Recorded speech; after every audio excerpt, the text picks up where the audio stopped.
본문의 말씀을 가지고 다시 할례를 행하라, 다시 항해를 행하라 이런 말씀으로 오래 나누고자 붙드는 시간 되기를 축복합니다. 우리가 신앙인과 비신앙인의 차이점이 있다면은 여러 개를 볼 수 있겠지만 제일 중요한 차이점이 있다면 바로 복음을 받았냐 못 받았냐거든요.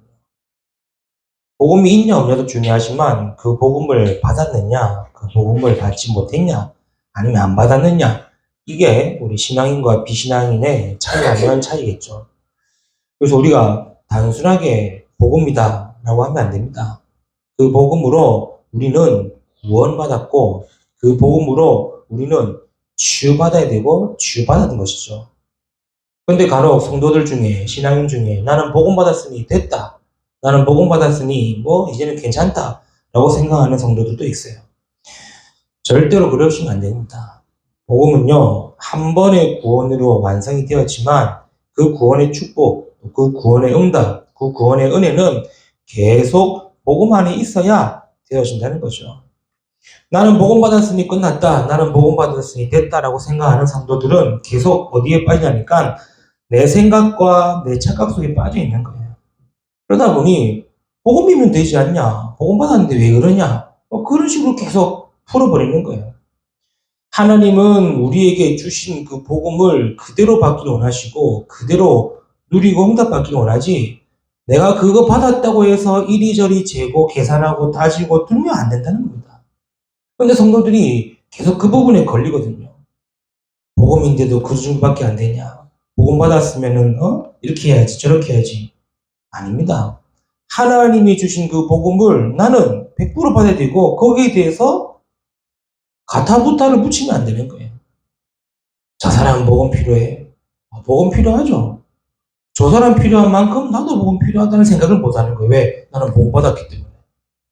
저 사람은 그래도 말씀 깨달아야 돼. 맞죠? 그 사람 말씀 깨닫는 만큼 나도 말씀 깨달아야 되는데 나는 안 해도 괜찮아, 이래 돼버리는 거예요. 그러니 신앙인들이 복음 받았을 때는 그 은혜와 그 응답과 그 감격과 그 축복 속에 있다가 점차 뭐가 됩니까? 그 복음이 그냥 묻어지는 거예요. 날마다 복음이고 날마다 은혜고 날마다 말씀이 아니라 나는 복음 받았고 복음 됐으니까 저 사람이 더 복음 필요하고 저 사람에게 더 은혜가 필요하고 저 사람에게 더 말씀이 필요하고 로만 바뀌는 거예요. 오늘 또 나에게 은혜가 필요하고 오늘 또 나에게 복음이 필요하고 오늘 또 나에게 말씀이 필요하다는 생각은 못하는 거겠죠. 그게 지금 이스라엘의 모습 아닙니까? 이스라엘이 40년 광야 생활을 했던 이유는 여러 가지를 볼 수 있겠습니다만 가장 중요한 거는 우리가 이제 출애굽해서 구원받았지 않냐? 우리가 이제 430년 애굽에 노예 생활하다가 6월절 어린 양의 피, 하나님 주신 그 복음으로 우리가 출애굽받았지 않냐? 그러니 우리는 빨리 끝났다. 거기에 매여버린 거예요. 그 착각에 빠져버린 겁니다. 그 6월절의 축복이 오늘 나에게, 매일 말씀으로 필요하다는 사실을 잊어버린 거예요. 망각해버리는 거예요. 그런데 하나님은 계속 뭐 하셨습니까? 계속 복음 얘기하신 거예요. 그게 날마다 만나와 매출하기 아닙니까? 날마다 구름 기둥과 불 기둥 아닙니까? 날마다 성막과 언약궤와 세질기 아닙니까? 하나님은 너 애굽에서 출애굽할 때 6월절의 그 복음으로 끝난 것이 아니라 그 복음의 축복이 날마다 있어야 됨을 우리에게 늘 말씀하셨는데 우리는 착각하고 있는 거예요. 우리는 잊어먹고 있는 거예요. 우리는 놓쳐버리고 있는 거예요. 그래놓고는 다른 사람이 보이고 다른 성도가 보이고 너가 보이고 이렇게 돼버린 거죠. 우리 성도들이 이번 여호수아 말씀을 쭉 보면서 우리가 계속 확인해야 됩니다. 그렇지, 나는 오늘도 복음이구나, 오늘도 복음이어야 하는구나, 저 사람에게도 복음 필요하듯이 오늘 나에게도 필요하구나, 저 사람에게도 은혜가 필요하듯이 오늘 나에게 은혜가 필요하구나.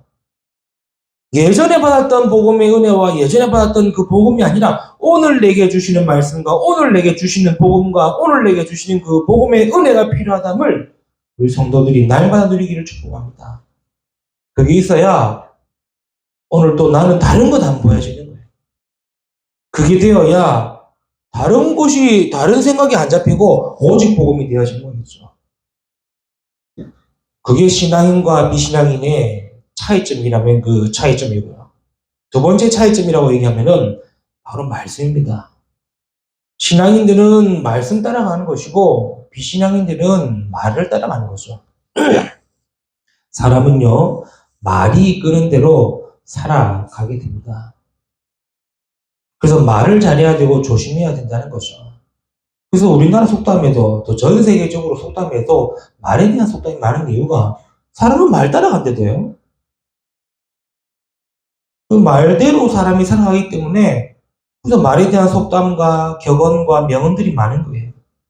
그래서 지금 내가 어떤 말을 듣고 있고 어떤 말을 하느냐가 내 인생의 방향이 되고 있는 거예요. 그래서 이게 비신앙이에요. 그래서 많은 사람들이 말에 대해서 조심하라고 그러고 말에 대해서 뭐 이렇게 막 정의하고 하는 이유가 인생은 말 따라간대도요. 그런데 우리는 사람의 말과 사람이 말해 놓은 말에 따라가는 것이 아니라 하나님의 말씀을 따라가는 겁니다. 그래서 우리가 말씀을 듣는 거고 우리가 말씀을 믿는 거고 우리의 신앙을 말씀으로 고백해야 된다는 거죠. 이게 이 두 차이가 어떻게 되겠습니까? 에이, 우리 집은 왜 이렇고 우리 부모는 왜 이렇고 나는 왜 이렇고 그러면 그런 인생을 살아가는 거예요. 왜? 자기가 말한 거니까. 나는 왜 이리 안 되고 나는 왜 이리 어렵고 나는 왜 이리 힘들고 왜 나는 이래버리면은 그렇게 살아가는데도요. 그게 사람이에요. 에이, 그래서 막 욕을 달고 사는 사람 있죠. 그러면 욕대로 사는 거예요. 뭐 같다, 이렇다, 뭐렇다, 이런 말을 하는 사람들은 그렇게 살아가는 거예요. 자기 인생을. 그리고 늘 남을 비판하고, 남을 정죄하고, 니는 그렇다, 니는 저렇다, 막 남을 비방하는 사람들은 자기도 모르게 그렇게 살아가고 있어요. 그런데 성도들은요, 하나님의 말씀을 듣고 믿고, 말씀을 우리의 신앙으로 고백하고 산다면 어떻게 되겠습니까? 그 인생 어떻게 되겠습니까? 성도들이 이걸 안 믿으려고 안 하려고 하는 거예요. 왜? 내 기분이 문제니까. 내 기분 나쁜 건 어쨌든 풀어야 되고. 이런 상황들은 말로 풀어야 되고. 오늘 저와 여러분이 이 신앙인과 비신앙인의 두 가지 차이점을 알고 시작하기를 축복합니다. 나에게 복음이 있다? 그럼 오늘도 나는 복음이 된다. 그래서 우리는 오직 복음, 완전 복음이라는 말은 그냥 해야 되겠다는 슬로건 아닙니다. 오직 복음하자. 이거는 슬로건이 아니에요. 오늘 나에게도 복음이 아니면 안 되는구나를 붙드는 것이 오직 복음이에요. 남에게도 복음 필요하고 남에게도 말씀이 필요하고 다른 사람의 은혜가 필요하다고만 얘기하지 말고 오늘 나에게도 복음과 말씀과 은혜가 필요함을 알아야 되는 거예요. 그래서 사람의 말이 아니라 그래서 말을 많이 하는 사람은 말 때문에 망한다지 않습니까? 그래서 우리는 말씀을 고백하고 말씀 중심으로 말씀을 따라가야 되는 거예요. 이스라엘의 40년 광야 열정이 결국에는 왜 그렇습니까? 여러 가지 많은 이유겠지만 결국 가데스 바네아에서 불신앙한 10명의 정탐꾼의 말 때문에 40년 광야길을 걸었지 않습니까? 하나님이 얘기한 겁니다. 너희들이 40일 동안 정탐했던 그 40일을 1년 동안 얘기해서 40년을 걸어게 갔거든. 10명의 정탐꾼의 불신앙의 말 때문에 이스라엘이 40년 광야를 걷게 된 거예요. 그러나 반대로 믿음의 말을 하는 사람의 응답은 어떻습니까? 그 대표적인 사람들이 우리가 잘 아는 요셉 아닙니까? 형들이 나를 판 것이 아니라 하나님이 우리 가정과 가문을 구원하기 위하여 형들을 통해 앞서 나를 보냈다. 이게 믿음의 사람이 아닙니까? 골리앗 앞에서는 다윗은 어떻습니까? 너는 칼과 창과 단창으로 나왔지만 나는 네가 모욕하는 만군의 여호와 이름으로 나왔다. 풀무불 가운데에 있는 이 새 친구 어떻습니까? 여호와께 소리를 건져주실 것이다. 그리 아니하실지라도 우리는 저를 할 수 없다. 믿음의 말을 하는 사람 명단들 보시는 거예요. 사자굴 앞에서는 다니엘 어떻습니까? 왕의 도장이 찍힌 줄 알면서도 전에 하던 대로 하루에 3번씩 예루살렘에 기도했던 거예요. 내 생각이 아무리 맞다 할지라도, 그렇죠? 내 뜻이 아무리 맞다 할지라도, 내가 맞는 게 맞다 할지라도 저와 여러분이 말씀 안에서 맞는지 틀린지를 생각해야 되고, 말씀 안에서 확인해야 되는 겁니다. 그게 우리가 말이 이끄는 삶이 아닌 말씀을 따라가는 삶이기 때문이죠. 자, 그런 의미로 오늘 본문을 보면 되겠습니다. 이스라엘이 지금 언약궤를 맨 제장의 뒤를 따라 요단을 건넜습니다. 그리고 요단 가운데에서 준 12개의 돌을 세워 기념이 되게 하고 있습니다.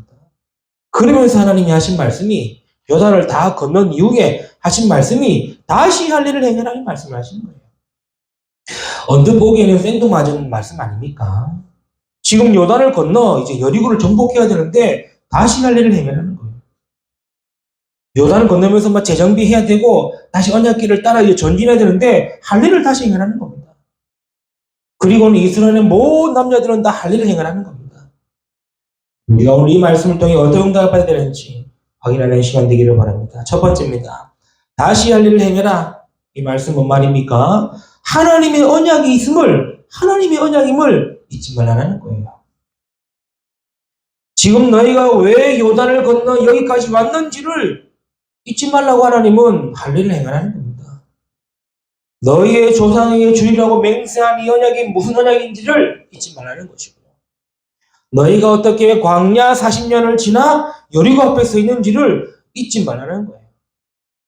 그것이 전부 하나님의 언약임을 잊지 말고 다시 할 일을 행하라는 것이죠. 왜 그렇습니까? 하나님은 언약하신 것을 이루시기 위함이요. 그 성구리서 이 이스라엘이 왜 다시 할 일을 행하라는 말씀을 통해 할 일을 행했냐? 잊지 말라는 거예요. 우리가 복음 받았고 말씀 받았다고 끝난 것이 아닙니다. 복음 받았기 때문에, 말씀 받았기 때문에 더욱더 믿음 안에 서야 되는 거예요. 근데 우리는 끝났다고 생각하는 거예요. 이 할례 언약은 언제부터 시작되었습니까? 아브라함 때부터 시작되었죠.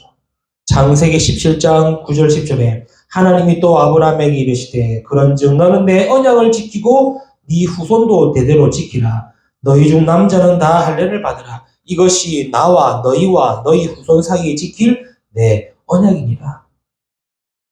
이 할례 언약은 아브라함 때부터 시작되었습니다. 이 언약을 이제 다시 요단을 건넌 이스라엘에게 말씀하시는 겁니다. 그게 4절 5절이죠. 여호수아서 5장 4절 5절에 여호수아가 할 일을 시행한 까닭은 이것이니 애굽에서 나온 모든 백성 중 남자 곧 모든 군사는 애굽에서 나온 후 광야길에서 죽었는데 그 나온 백성은 다 할례를 받았으나 다만 애굽에서 나온 후 광야길에서 난 자는 할례를 받지 못하였습니다. 그리고 광야길에 지냈던 이 세대들은 할례가 뭔지도 모르고 할례를 받지도 못한 거예요. 할례를 하지도 않은 거예요. 그래서 요단을 건넌 이스라엘에게 하나님은 다시 할례를 행하라는 말씀을 통해서 너희의 조상들의 언약을 잊지 말라는 겁니다. 출애굽하여 광야를 지냈던 그 언약을 잊지 말라는 것이고 그 언약을 잊지 말도록 하나님은 할례를 행하라는 거예요. 그래서 다시 할례를 행해라. 우리가 다시 복음하고 오늘 또 복음하는 이유가 뭡니까? 잊지 말라는 겁니다. 7절에 뭐라고 합니까? 그들의 대를 잇게 하신 이 자손에게 여호수아가 할례를 행하였으니 길에서는 그 할례 그들에게 할례를 행하지 못하였으므로 할례 없는 자가 되었음이었더라. 그들의 대를 잇게 한다는 것은 언약의 대를 잇게 하신다는 것이죠. 너희가 붙잡고 온 이 언약이 너희의 조상들에게 준 언약이고 그 언약이 지금 우리에게도 있다는 것을 잊지 말라는 것이죠. 이게 다시 할례를 행하라는 하나님의 말씀입니다. 그래서 우리가 다시 복음 붙들어야 되고 매일 복음 붙들어야 되고 매일 언약을 붙들어야 되는 겁니다. 안 그러면은 이스라엘 좀 잊어버린대도요. 광야 40년 지나가면서 1세대들은 할례를 당했기 때문에 그 할례 언약이 뭔지를 알아요. 광야 지나고 온 2세대들은 그 할례 언약이 뭔지는 몰라요. 그러나 언약 안에 있음에도 불구하고 그 언약이 뭔지는 몰라요. 그래서 하나님이 다시 할례를 행함으로 말미암아 언약이 있음을, 하나님의 언약임을 기억하라는 겁니다. 우리가 왜 예배드립니까? 복음 때문이 아닙니까? 목사님 복음 들었는데요. 오늘 말씀 배워서 다시 할례를 행해라. 다시 복음 붙들어라. 왜 말씀 듣습니까? 말씀 들었는데요. 지난주에도 들었고, 그 지난주에 들었고, 이번 주에도 들었고, 왜 또 듣습니까? 다시 할 일을 행하지 않습니까? 다시 말씀 붙들라는 겁니다. 이게 우리 성도들에게 놓치지 말아야 될 첫 번째입니다. 그렇죠? 왜 다시 할 일을 행하겠습니까? 언약 놓치지 마라. 복음 놓치지 마라. 말씀 놓치지 마라. 은혜 놓치지 마라. 언약의 대를 잇겠다 하시는 거예요. 이 언약이 전달되도록 말씀이 끊이지 않도록 하겠다는 거 아닙니까? 그래서 지난번에도 말씀 나누었죠. 우리의 신앙생활은 나 혼자만 하는 것이 아닙니다. 우리의 신앙의 길로 후대가 따라오도록 하는 것이죠. 언약의 대를 이겠다 한다는 것은 내 자녀, 내 가족과 가문만이 아닌 복음의 후대들입니다. 우리나라가 지금 초고령화 시대라고 그러죠. 저출산 시대라고 그럽니다. 어떻게 보면 이제는 복음의 남은 후대들이 우리의 자녀가 되어야 되는 거죠. 이게 언약이 됩니다. 그런데 우리가 복음이 안 되고 있는데 어떻게 우리 후대들에게 복음을 전달하겠습니까? 그렇죠. 나는 복음 알고 있는데요. 나는 복음 받았는데요. 진짜 우리가 오직 복음하고 있습니까? 아니거든요. 다시 할 일을 행함으로 말미암아 우리가 다시 언약을 붙들고 다시 복음을 놓치지 말아야 된다는 거겠죠. 그래서 저는 기도 제목을 바꿨습니다. 하나님이 부르실 자들의 교회가 되도록 함께 이 복음운동, 전도운동할 성도들을 보내달라고 기도하고 있습니다. 올바른 복음의 후대를 위해 교회가 준비되도록 그 교회의 성도들이 일어나도록 기도 제목 잡았어요. 이제는 다민족 선교를 함께 할 수 있는 성도가 모이도록 기도 제목을 잡았어요. 이제는 내 자녀, 우리 집에, 우리 가정, 우리 가문 이 생각으로 신앙생활하면 안 된다는 거예요.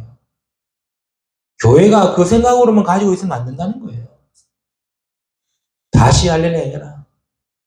우리가 오늘도 복음이고 오늘도 말씀이고 오늘도 은혜에 있음을 잊지 마라. 그렇죠? 왜 그렇죠? 7절 하반절에 뭐라 그럽니까? 할례 없는 자. 그렇죠. 그들에게 할례를 행하지 못했으므로 할례 없는 자가 되었음이었더라. 할례 없는 자가 되지 말라. 이 말입니다. 모든 남자들이 다 할례를 행함으로 언약에서 벗어나지 말라. 할례 없는 자가 되지 말라는 말은 복음을 알면서도 복음 놓치지 말라. 말씀이 있으면서도 말씀을 마음대로 해석하지 말라. 이 말이에요. 언약을 가졌다면 복음을 가졌다면 저와 여러분은 하나님의 말씀을 따라가는 자 되어야 될 것입니다. 그래서 이스라엘은 계속 언약길을 따라간 거예요. 사람의 말은 맞는 말이기 때문에 공감이 갑니다. 그러나 그 공감 돼가지고 내 영적 문제 해결 안 되고 내 과거의 상처가 사라지지 않습니다. 복음 아니고서는 복음의 말씀이 아니고서는 치유도 안 되고 해결도 안 되는 거예요. 그런데 우리가 놓치면 되겠습니까? 다시 할례를 행하는 저와 여러분 되시길 축복합니다. 두 번째입니다. 다시 할례를 행해라 이 말은 뭔 말입니까? 하나님의 언약임을 잊지 말라는 것과 동시에 언약의 백성임을 알아라 이 말이에요. 너희는 언약의 백성임을 알아라 이 말씀입니다. 창세기 17장 5절부터 시작되었죠. 이제 후로는 네 이름을 아브라함이라 하지 아니하고 아브라함이라 하리니 이는 내가 너를 여러 민족의 아버지가 되게 함이니라.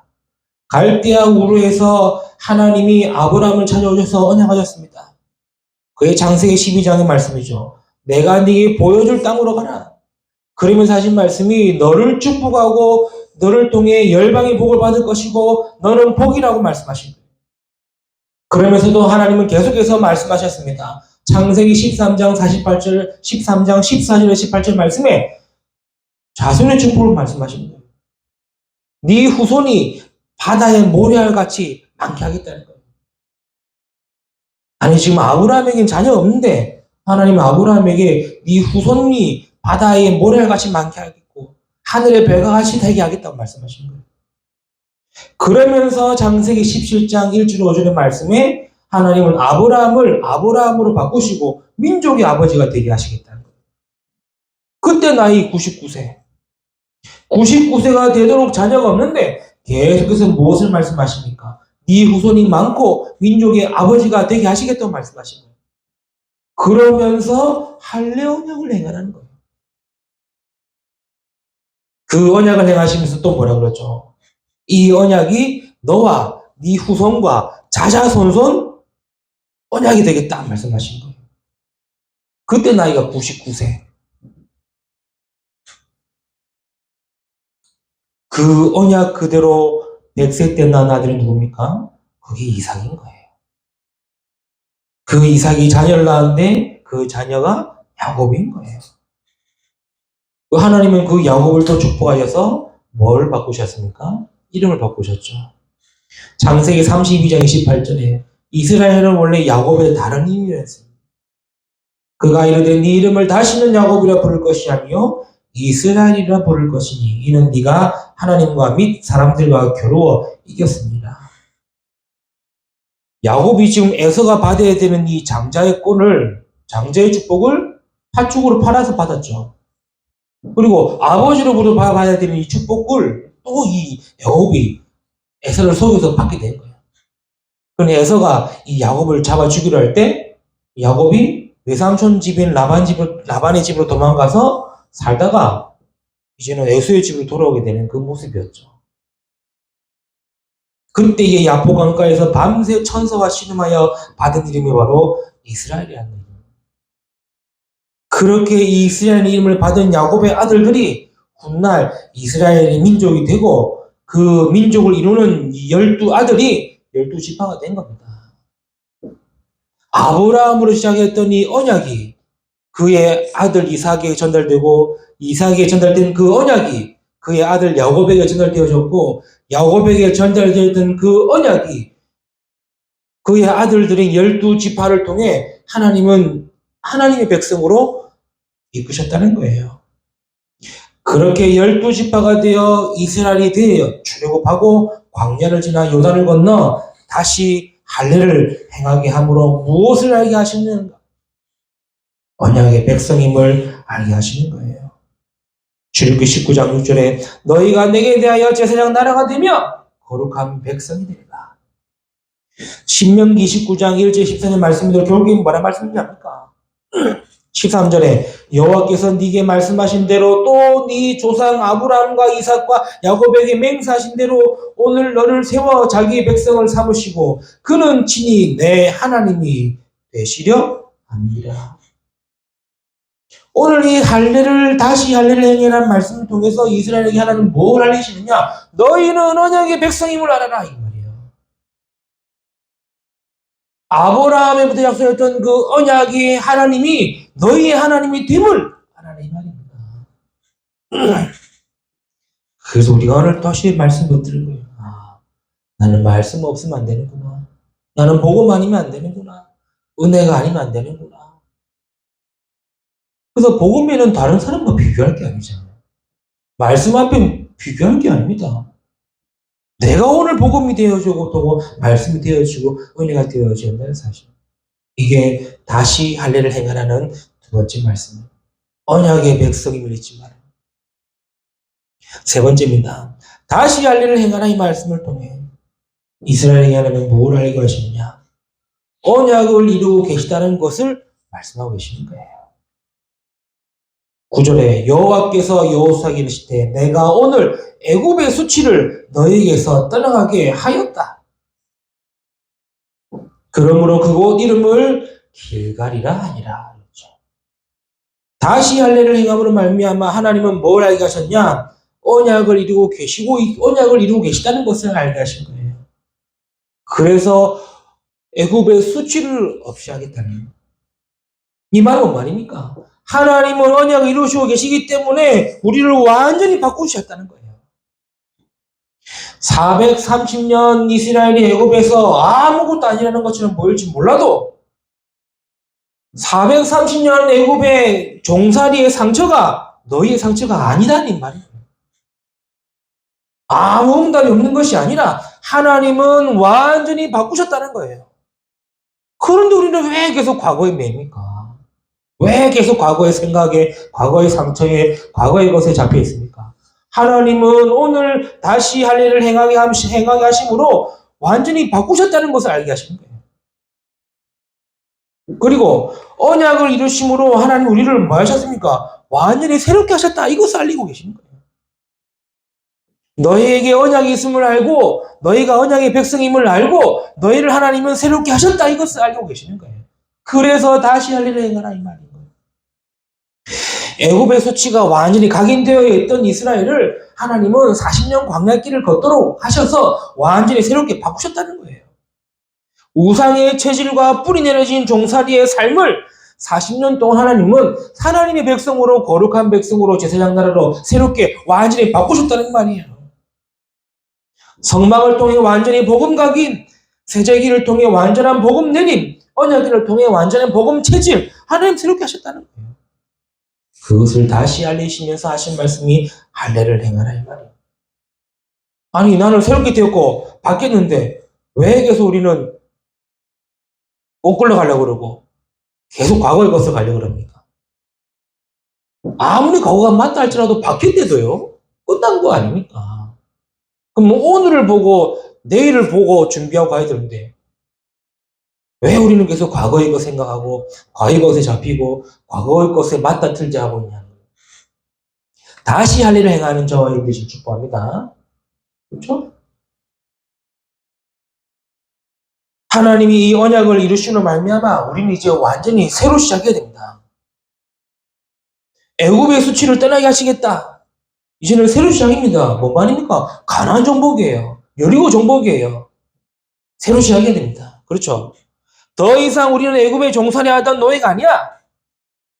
더 이상 애굽의 과거의 것에 잡혀있는 너희가 아니야. 하나님의 언약이 있고 언약의 백성이고 하나님이 새롭게 하셨기 때문에 새로운 시작이야. 우리 성도들이 이거 알고 다시 할 일을 행하는 겁니다. 그렇죠? 또 이걸 또 문자적으로 또 할 일을 행해가지고 뭐 이거 병원에 가야 되냐 말했냐 그게 아니죠. 뭔 말입니까? 다시 복음으로, 다시 말씀으로, 다시 은혜로 그렇지 않습니까? 아니 하나님 우리 애굽 수치를 없애겠다 하셨는데 왜 나는 그 수치감을 가지고 있냐는 겁니다. 하나님 우리의 애굽의 430년의 애굽의 종살이를 없애겠다는데 애굽의 것을 완전히 잊어버리게 하시겠다는데 우리는 맨날 그 과거의 것에 매여가지고 잡혀가지고 상처 때문에 막 생각이 잡혀가지고 다시 할 일을 행하라. 그냥 붙으시길 축복합니다. 나는 복음 이해야 된다. 그래서 복음 하는 거고 복음의 말씀으로 은혜 받는 거죠. 말씀 맺겠습니다. 오늘 이 말씀은 굉장히 중요한 말씀 같습니다. 그렇죠? 내가 알고 있는 것이 아니라 내가 그냥 누리고 있다고 생각하는 것이 아니라 그렇지. 오늘도 나는 복음이구나. 오늘도 나는 말씀이고 오늘도 나는 은혜가 필요하구나. 다시 할례를 행해라.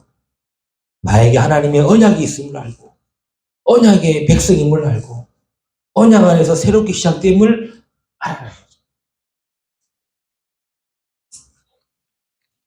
이 말씀 붙들고 새롭게 시작하는 저와 여러분 되시기를 주님의 이름으로 축복합니다. 기도하겠습니다. 하나님 감사합니다. 이번 한 주간에도 우리가 다시 할례를 행하라 말씀을 통하여 나에게 주신 언약과 복음 붙들게 하시고 언약의 백성임을 잊지 말게 하시고 언약 안에서 새롭게 시작하는 우리 모든 성도들로 축복하여 주옵소서. 예수 그리스도 이름으로 기도드립니다.